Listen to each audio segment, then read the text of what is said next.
Continuamos nuestra serie sobre el Santo Sudario de la Catedral de Oviedo. Estábamos hablando en el último episodio de las investigaciones científicas que se han llevado a cabo dirigidas por el Centro Español de Sindonología en las últimas décadas. El sudario tradicionalmente se dice que es el lienzo que estuvo sobre la cabeza de Jesús y que menciona San Juan en el capítulo 20, versículo 7. ¿Hasta qué punto la ciencia puede asegurar esto? Hasta ahora hemos visto que la historia es coherente con lo que afirma la tradición, de que este sería el sudario de Cristo. También que desde el año 1989 se han hecho investigaciones sobre el sudario que han ido recogiendo un montón de datos, y entrábamos precisamente en la investigación científica más importante, porque lo que más llama la atención del sudario es que es una tela sucia, manchada y arrugada, como decía el doctor Vialain, pero concretamente esas manchas pueden ser de sangre.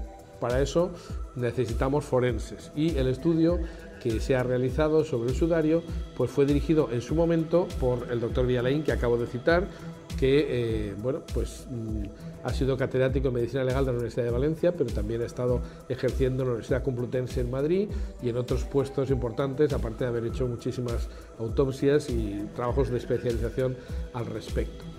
Cuando el doctor Vialain se jubiló, desde el año 2012 tomó el relevo en la dirección del equipo forense el doctor Sánchez Hermosilla, que es profesor de la Universidad Católica de Murcia, aparte de muchas otras cosas que no puedo mencionar, ¿no?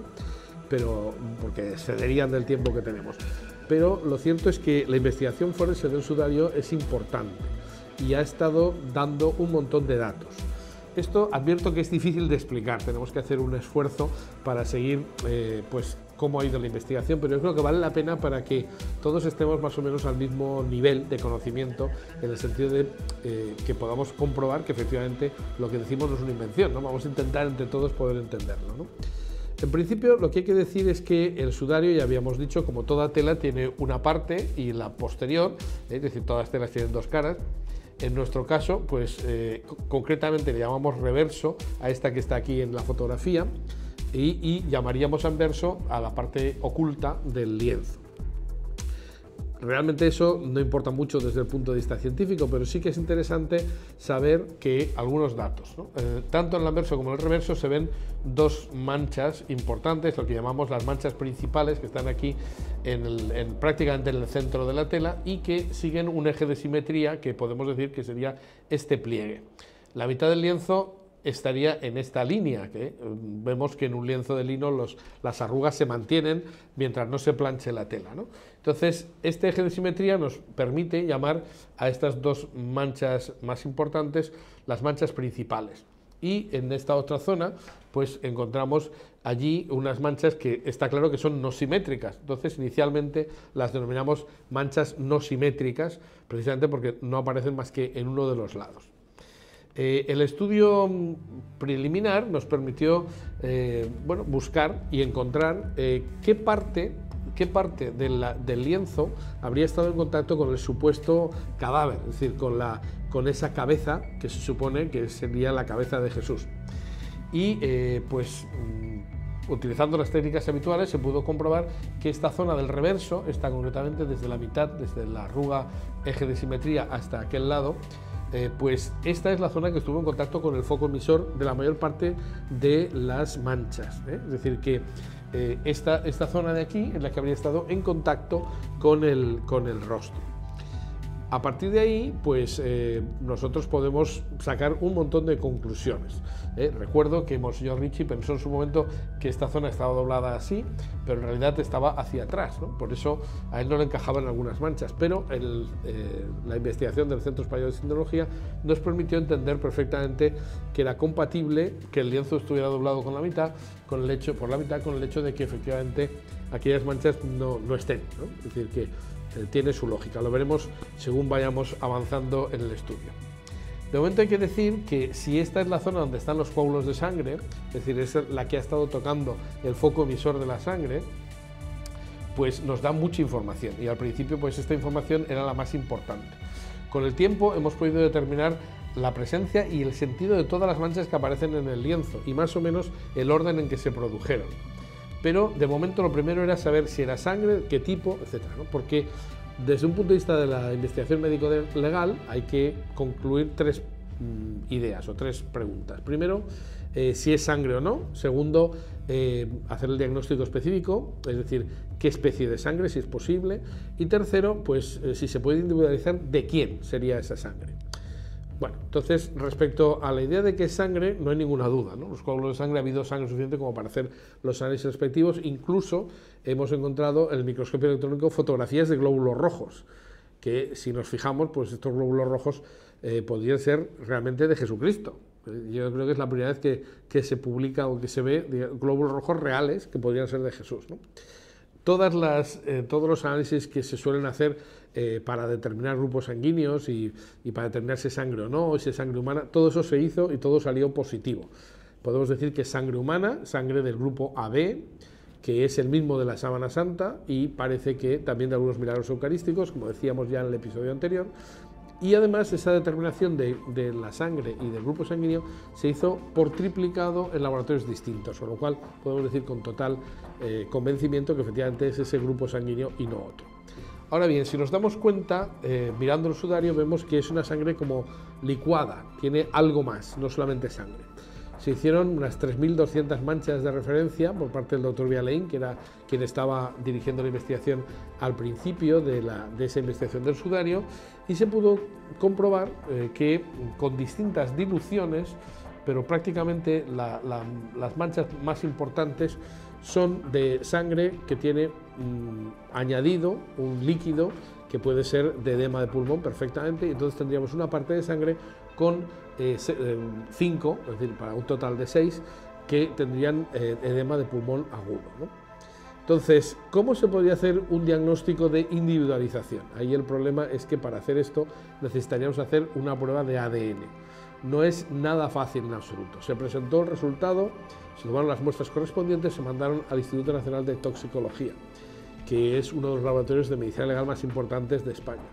Y efectivamente se publicaron en el segundo Congreso Internacional sobre el Sudario de Oviedo, que se realizó en la capital del Principado de Asturias en el año 2007.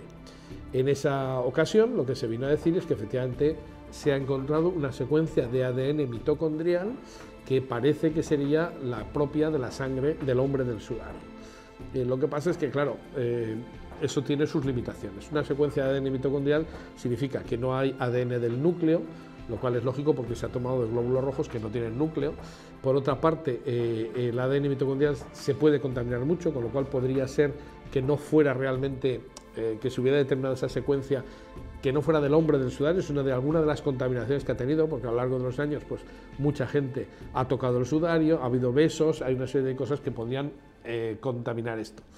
Pero de todas maneras no podríamos sacar más conclusiones, aunque tuviéramos todo el ADN, si no tenemos con qué compararlo. Porque claro, aquí si tuviéramos el ADN de Jesucristo en algún sitio, sin lugar a dudas, podríamos decir, bueno, pues es el mismo ADN. Pero como no hay, que se sepa, no se ha conseguido el ADN de Jesucristo por ningún lado, casi mejor, ¿verdad? Pues no podemos compararlo, ¿no? Si en el futuro se hiciera una investigación, por ejemplo, sobre la sábana santa y se encontrara la misma secuencia de ADN mitocondrial, pues podría decir que la probabilidad de que sea la misma persona es altísima. Pero, como vamos a ver en los episodios siguientes, no hace falta llegar al ADN para decir que ha sido la misma persona. Es decir, tenemos información suficiente como para pensar que la sábana y el sudario estuvieron encima de la misma persona, la misma cabeza. Bueno, dicho esto, pues vamos a hacer un estudio así un poco rápido de las manchas para que tengamos los elementos suficientes como para reconstruir los hechos. Es decir, ¿qué información nos dan esas manchas de sangre? Entonces yo voy a explicar simplemente pues, las manchas principales y estas no simétricas. Hay otras muchas manchas accesorias y otras que bueno, pues son la mancha difusa, la mancha en acordeón, etc. Le hemos ido poniendo nombre a todas las manchas para poder saber de qué estamos hablando, ¿no? Pero en realidad nos bastaría con conocer las manchas principales, las manchas que no vamos a hacer, las manchas no simétricas para poder determinar cómo se colocó el sudario. Y yo creo que eso es más que suficiente para lo que necesitamos. Vamos a empezar estudiando precisamente la mancha, que podríamos decir la mancha principal, simétrica a la otra, que está al otro lado del eje de simetría.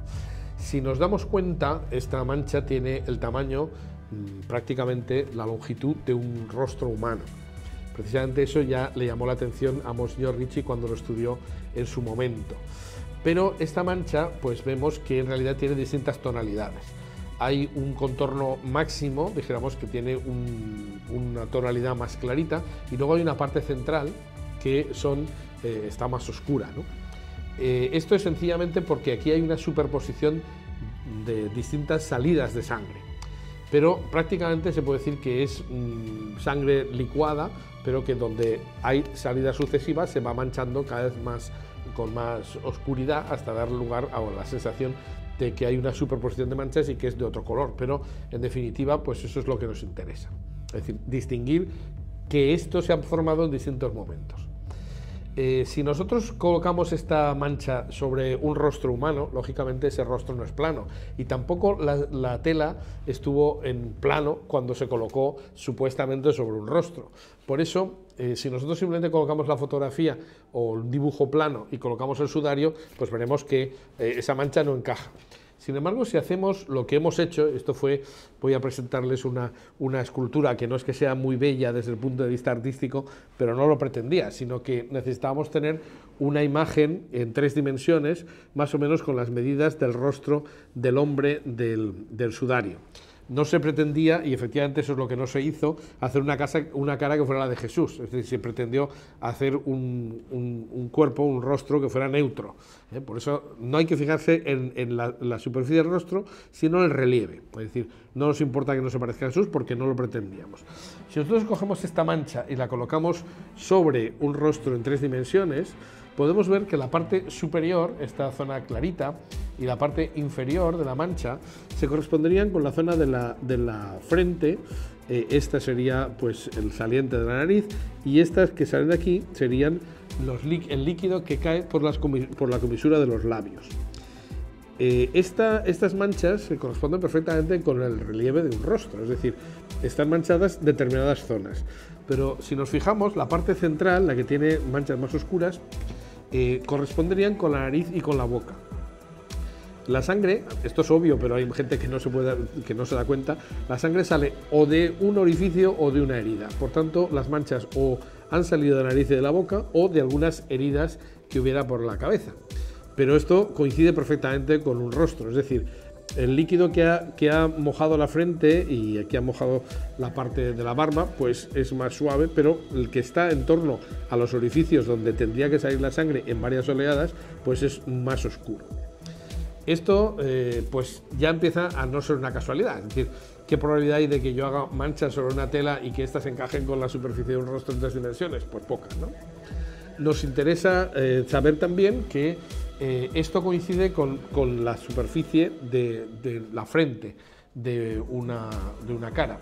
Y estas otras manchas, las manchas que no son simétricas, en realidad podríamos distinguir 3 grupos, que son estas que llamamos heridas puntiformes, estas que llamamos en ala de mariposa y estas que llamamos la mancha de la esquina o la mancha de Ricci, porque este trocito que falta lo cortó Monsignor Ricci cuando estudió el sudario y ahí ha quedado el agujero, dijéramos, que se cortó para tomar las muestras correspondientes. Pues bien, si nosotros colocáramos esta zona sobre la nariz, la boca, etcétera, y la frente, como hemos hecho, encontraríamos con que este punto central sería el más saliente de la nariz. Pero si envolviéramos la cara hacia la oreja izquierda, nos daríamos cuenta de que donde aparecen estas manchas no simétricas coincide con las de la zona de la nuca, más o menos de este supuesto personaje, ¿no? Aquí se ha marcado de gris la zona cubierta por la tela y de color pues las distintas manchas que hay detrás. Es curioso pensar que estas manchas puntiformes se corresponden con heridas punzantes como las que produciría una corona de espinas, pero concretamente en este caso la zona de la nuca pues tiene una serie de heridas punzantes que ha originado una serie de coágulos de sangre. Mientras que la sangre que sale por la parte del rostro es sangre que está muy licuada, las manchas que podrían corresponder con la zona de la nuca, aquí están pintadas un poco más abajo, habría que subirla un poquito quizá, pues las de la zona de la nuca son de sangre que ha salido estando vivo, es decir, En la hipótesis de que fuera Jesús, lo que tendríamos es heridas punzantes que se corresponderían con las de la corona de espinas. El problema que se puede plantear es por qué no aparecen más heridas en toda la cabeza, porque si nosotros vemos el caso de Jesús, lógicamente tendría que tener una corona de espinas, tendría que tener mucha más sangre. La explicación podría ser que cuando a Jesús le colocan la corona de espinas, pues sangra, pero cuando le quitan la corona, pues lógicamente deja de sangrar y se van secando esas manchas que estarían por todo el pelo. Sin embargo, estas de la nuca serían las únicas que tendrían que seguir produciendo sangre y se habrían reabierto las heridas porque al estar en la cruz, aunque no tuviera la corona de espinas, golpearía para respirar con la nuca en el palo vertical o en el palo horizontal de la cruz y esto haría que se reabrieran. Por eso estas manchas siguen sangrando hasta el final, mientras que las otras se cierran y ya no pueden manchar el sudario. Entonces, en definitiva, lo importante es ver que el sudario parece que ha cubierto casi toda la cabeza, eso lo veremos en la próxima charla, pero de momento las manchas principales coinciden con las que serían propias de un rostro en 3 dimensiones y que incluso pues, al acomodarse, al apretarse, se producen arrugas, por ejemplo la que produce la nariz, que están en el sudario, es decir, esta arruga que vemos aquí, esta es propia de apretar una tela sobre un rostro con 3 dimensiones. ¿Pudo ser esta la colocación del sudario? Pues vamos a ver ya en la charla siguiente cómo se produjeron los distintos pasos. Vamos a reconstruir los hechos, pero con estas dos, con la colocación de estas manchas más importantes, yo creo que podemos entenderlo. Simplemente para terminar, decir que si nos fijamos en la parte de atrás, estarían las heridas puntiformes de la nuca. Esta sería consecuencia, la que hemos llamado antes en alas de mariposa, indica que aquí hay un pliegue, es decir, que la tela se colocó sujetando el pelo y entonces ahí hay un pliegue que hace que esta mancha sea simétrica. Y por último, esta mancha de la esquina o mancha de Ricci nos indica que también hay en la zona de la superior de la espalda habría una serie de manchas de sangre que no tienen nada que ver con la que salen por la boca. Es decir, estamos hablando de un sujeto que tiene un edema de pulmón agudo, que tiene unas heridas propias de una corona de espinas, aunque sea parcialmente, y que tiene también pues, el cuerpo manchado de sangre. ¿Quién puede ser este hombre? Pues vamos a verlo posteriormente.